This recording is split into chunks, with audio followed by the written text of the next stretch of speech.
nyohaka anje nanye no warning kandi nza recording a message eji ngufu omuri nyankore hati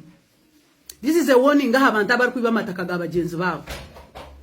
oboyibire kake oboyibire gere kimwe oboyibire ranch oboyibire square mile hanga kusasiri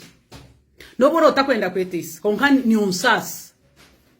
ahabwo kuba hariho umushoro mba ibro mu kugira ngo kuna kwetsirize wateka ngo ninyingana nayo abantu rahanga kwari kubetsiza yaba second chance 10 chance 20 chance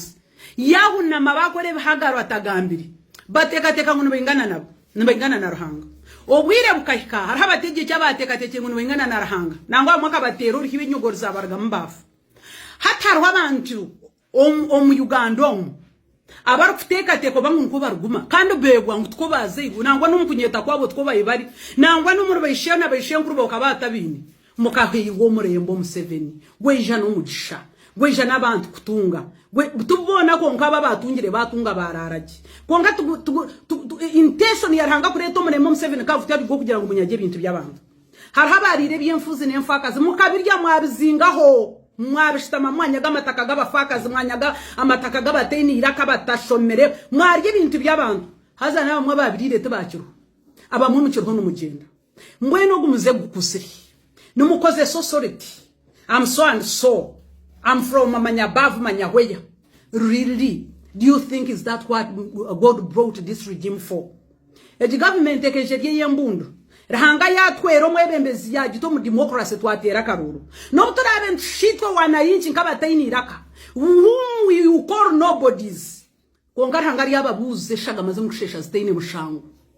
namataka gabantu nebanja by'abantu mukusundoringa batayini mutabikoriri ahabaka bari yo mugabi yaje gomba kasirikana na boss